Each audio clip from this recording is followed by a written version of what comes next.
Wow, schau mal! Da fliegt ein riesiger Helikopter vorbei. Das ist ja unglaublich! Ja, Mau, der ist wirklich cool. Weißt du, warum Helikopter so spannend sind? Nein, erzähl mal. Also, ein Helikopter kann in jede Richtung fliegen. Also das heisst, er kann hochfliegen, runterfliegen, vorne fliegen, hinten fliegen, ja und sogar seitwärts kann er fliegen. Das kann ein Flugzeug zum Beispiel nicht. Echt? Wow, das ist ja toll. Aber wie funktioniert das denn genau? Der Helikopter hat ganz zuoberst oben einen grossen Rotor. Das sind die langen drehenden Blättchen sozusagen. Die drehen sich ganz schnell ringsherum und haben den Helikopter sozusagen in die Luft durch. Wow, jetzt verstand ich. Und was macht man mit dem kleinen Rotor hinten? Der kleine Rotor hinten ist wichtig für die Stabilität. Dank diesem kleinen Rotor hinten dreht sich der Helikopter nicht selber um die eigene Achse. Also das bedeutet, ohne den würde sich der ganze Heli ringsherum drehen. Wow, das ist ja schlau. Und was kann ein Helikopter denn alles machen? Helikopter können ja ganz viele verschiedene Orte herfliegen, wo Flugzeuge nie herkommen. Also zum Beispiel, sie können hoch rauf, auf einen Berg und dort landen. Oder in die Mitte von einer Stadt oder in einem Dorf. Und darum werden Helikopter ganz viel für Rettungsmissionen gebraucht. Also bei Einsätzen, wo es darum geht, Menschen zu helfen. Wow, das ist super.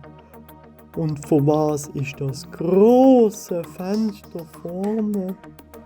Die grossen Fenster sind da, damit Pilotinnen oder Piloten alles sehen können. Und manchmal können natürlich auch Passagiere mitfliegen. Und die können dann die Aussicht geniessen. Wow. Ach Mau, ich würde so gerne mal Helikopter fliegen und die Welt von oben sehen. Egal mal! Stell dir vor, wie klein alles aussieht, wenn man von so weit oben runter schaut. Das müssen wir unbedingt mal zusammen machen. Ja, das wäre ein Abenteuer. Wir könnten über Wälder, Städte und Meer fliegen. Wow! Genau! Irgendeinmal, da bin ich mir sicher, werden wir zwei zusammen in einem Helikopter rumfliegen. Ich freue mich schon ganz fest drauf, Mau. Das wird grossartig! Werden wir rumfliegen. Hey, wow! Weißt du was? Ich war gestern am Flughafen und habe dem Flugzeug beim Starten und beim Landen zugeschaut. Das war so spannend. Echt? Erzähl mal, Mau. Warum findest du Flugzeuge denn so spannend? Okay, also Flugzeuge sind gross und sie können fliegen. Also, das alleine ist ja schon mal der Wahnsinn. Stell dir vor, so ein grosses Ding geht einfach in die Luft, hebt ab und fliegt um. Das ist doch unglaublich, findest du nicht auch? Ja, das klingt echt cool. Aber wie funktioniert das eigentlich? Also ein Flugzeug hat viele verschiedene Teile. Jedes Flugzeug hat zum Beispiel Flügel. Die helfen, dass das Flugzeug in der Luft bleibt.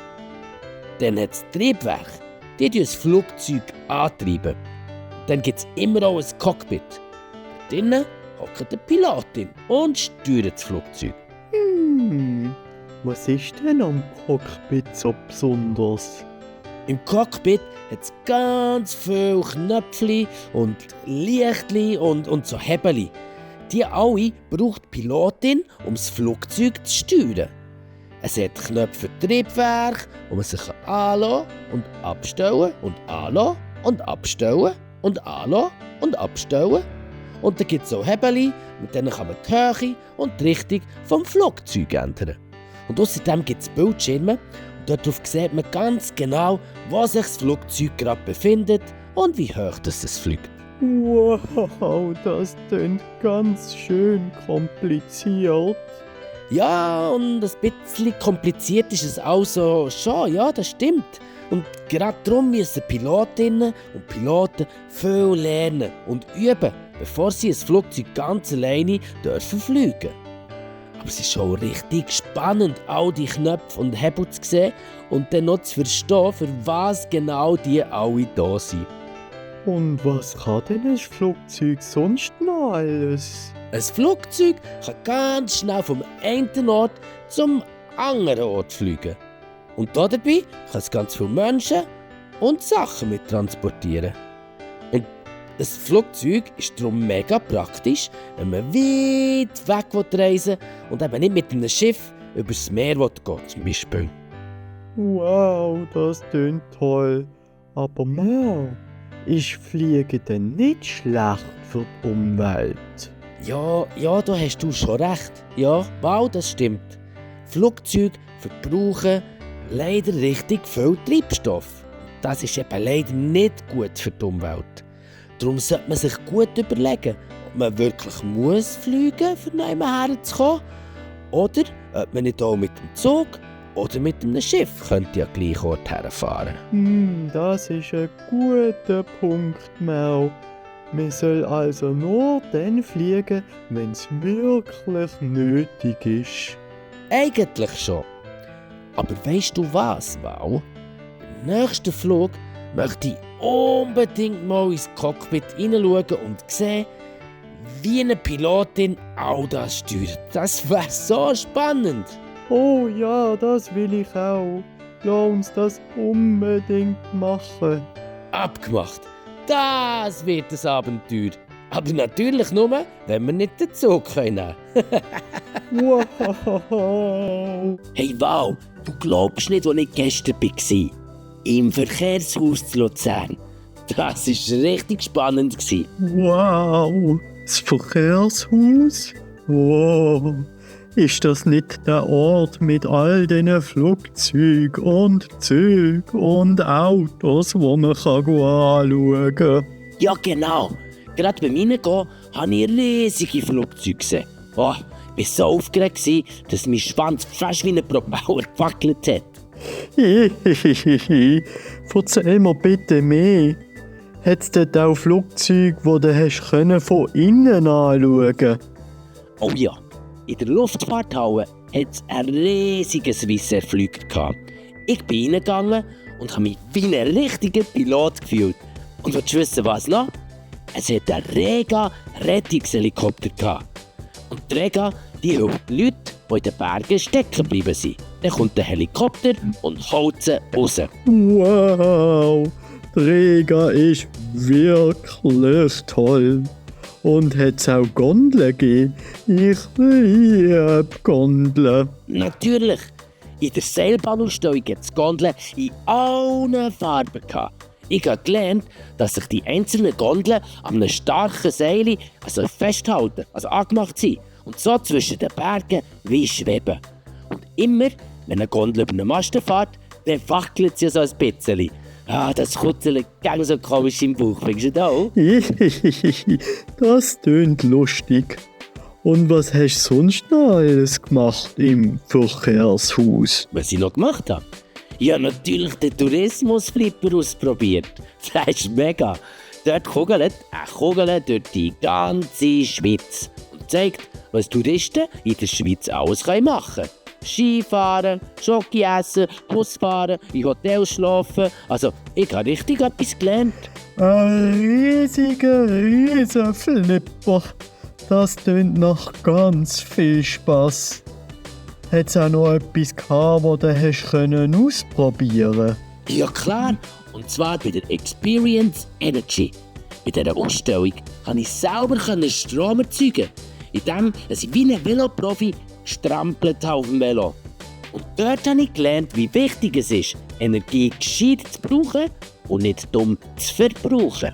Oh, das tönt spannend. Und Autos hat es auch ganz coole gegeben, oder? Aber sicher, im Autotheater hat es ganz viele alte und neue Autos gehabt. Und zwar so auf einer lustigen Dreischeibe. Und zu jedem Auto hat es eine coole Geschichte gegeben, die erzählt worden ist. Es hat sogar Autos gehabt, die schon über 100 Jahre alt sind. Wow, so alt. Die müssen ja noch aus der Katzenkuschelzeit kommen. Schon fast. Und dann habe ich noch Züge und Lokinnen gesehen. Und die einen waren so richtig gross gewesen, und ich konnte rein in den Führerstand, dort reinklettern und hupen. Oh, ich will das auch einmal machen. Und bist du denn auch noch draussen gsi? Ja, draussen hat es noch mehr grosse Züge und sogar ein Flugzeug zum Reinklettern gehabt. Dort habe ich gespielt, bis mir meine Pfoten wehgetan und ganz müde waren. Ach Mau, das tönt so toll. Können wir noch mal zusammen dort hingehen und all das anschauen? Ich will unbedingt in das Verkehrshaus. Ja klar, Mal. Dann fahren wir mit der Gondel, hupen in den Zug und spielen zusammen am Flipper. Das wird der beste Tag ever. Oh ja, Verkehrshaus, wir kommen. Oh Mann, wuhuhu. Los, Mal. Ole Doli, Doli Doli, Love it. Ole Doli